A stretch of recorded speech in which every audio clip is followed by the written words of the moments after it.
Hey folks, welcome to the channel.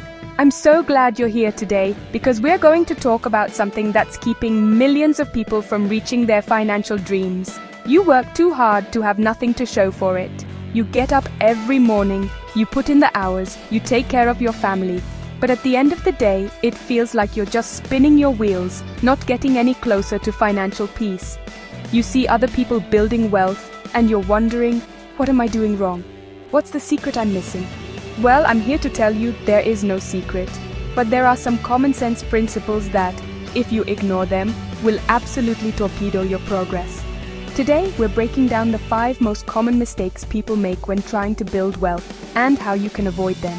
I've seen these same mistakes trip people up time and time again, regardless of their income, their age, or where they live.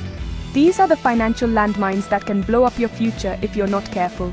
This isn't about some fancy, complicated financial theory. This is about practical, real-world stuff that you can start changing today. It's about getting intentional with your money and deciding that you are going to be in control, not the other way around. Getting this right is absolutely critical. Avoiding these pitfalls isn't just about having more money in the bank.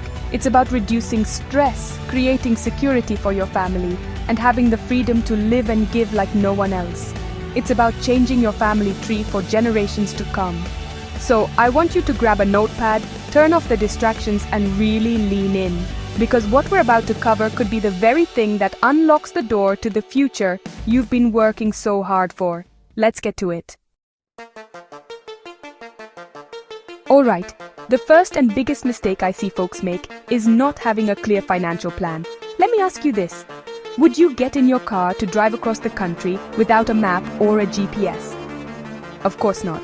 You'd end up lost, frustrated, and burning a whole lot of gas going nowhere. Your financial life is the most important journey you'll ever take.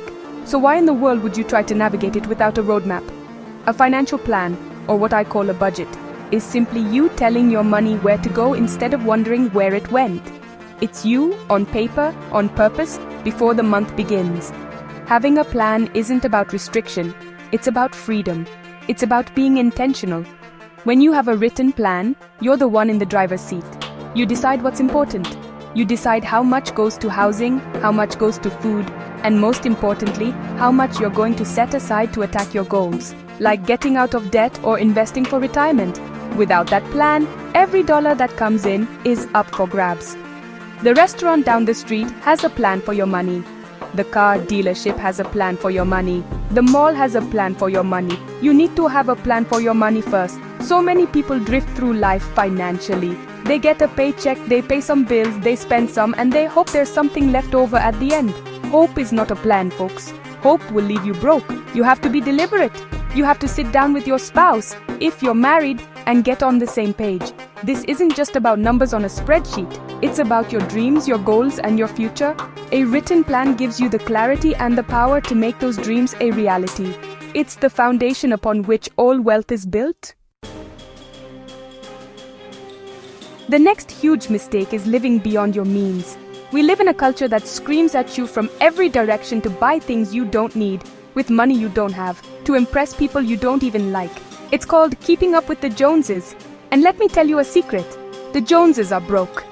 They've got a brand new car with a giant payment, a big house that's mortgaged to the hilt, and credit card statements that would make you sick. They look wealthy, but they're drowning in payments. Your income is your most powerful wealth building tool, and when you chain it to a bunch of payments for a lifestyle you can't afford, you're crippling your ability to win. Overspending is a silent killer of wealth. It's the daily $7 latte, the subscription services you forgot you had, the car payment that feels normal but is actually sucking hundreds of dollars out of your pocket every single month. These things seem small in the moment, but they add up to a massive amount of money over time that could have been working for you. This is why that budget we just talked about is so non-negotiable. It forces you to look reality in the face. It shows you exactly where your money is going and gives you the power to say, no, that's not where I want my future to go. You have to learn to live on less than you make. It's a simple concept, but it's not always easy to do in our instant gratification world. It requires a level of discipline and a shift in your mindset. You have to stop caring about what other people think and start caring about your own financial peace.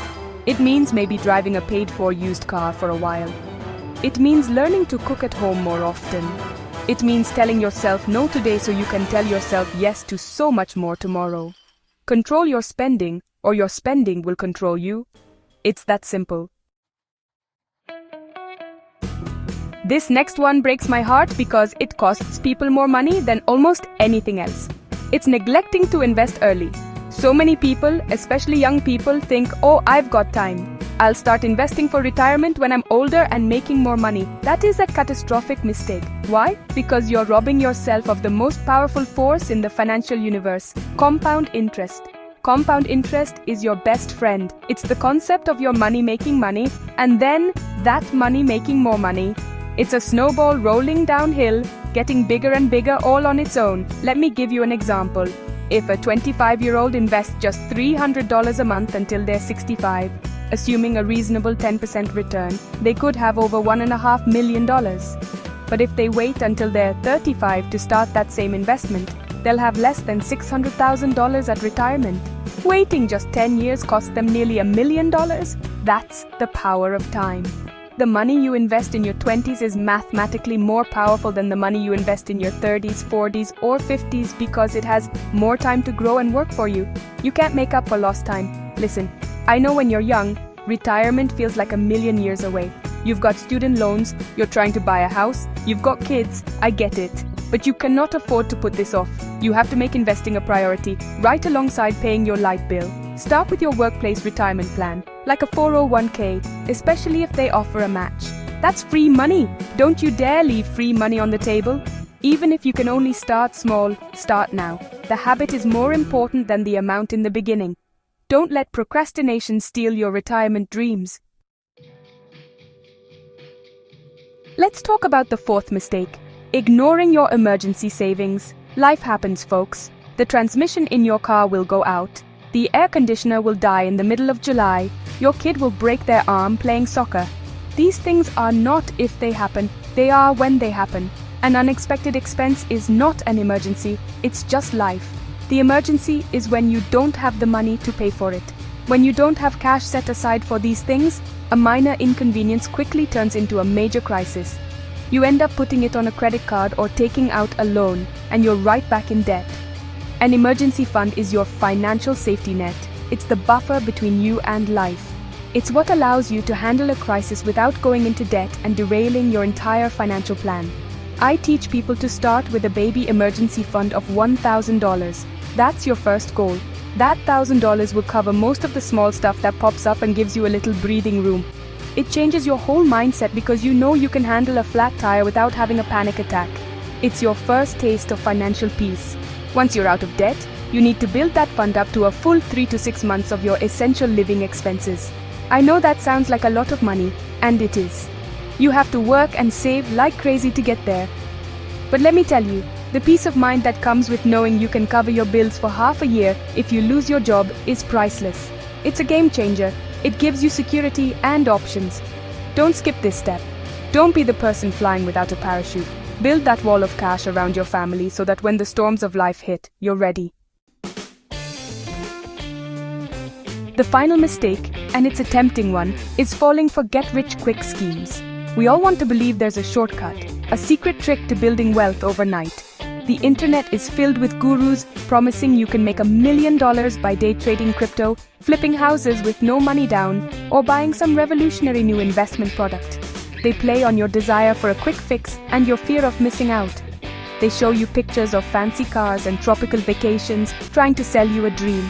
But 99 times out of 100, it's a nightmare in disguise. Let me be crystal clear, there is no secret to building wealth. Personal finance is 80% behavior and only 20% head knowledge.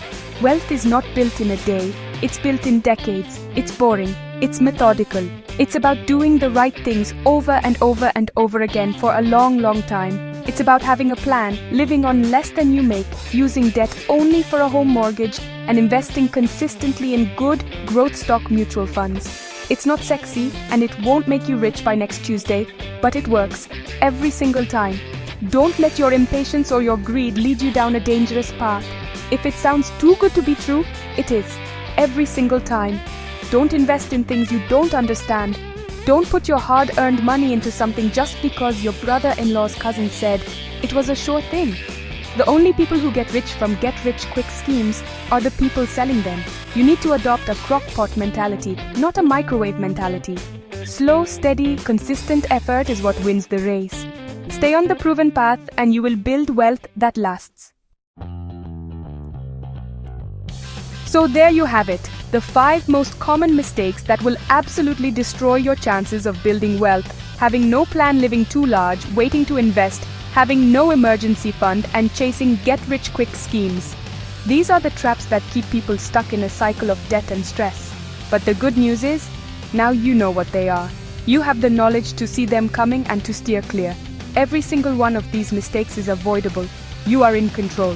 Building wealth isn't about luck or having a high income, it's about habits. It's about the small, smart decisions you make day after day. Avoid these mistakes and you'll be well on your way to building lasting wealth. You'll be on the path to changing your family's future, creating a legacy of security and generosity. It won't happen overnight, but it will happen. You have to believe that you can do this, because I believe that you can. You just have to decide that you are done with the old way of doing things. The power to change your financial future is in your hands, right now, today. Don't wait until tomorrow or next month or when things come down. Start making smart financial choices today. Create that first budget. Find that first $50 to start investing. Open a separate savings account for your emergency fund. Take that first small step. That's how every great journey begins. Thanks for watching, folks. Now go take control of your money and your life.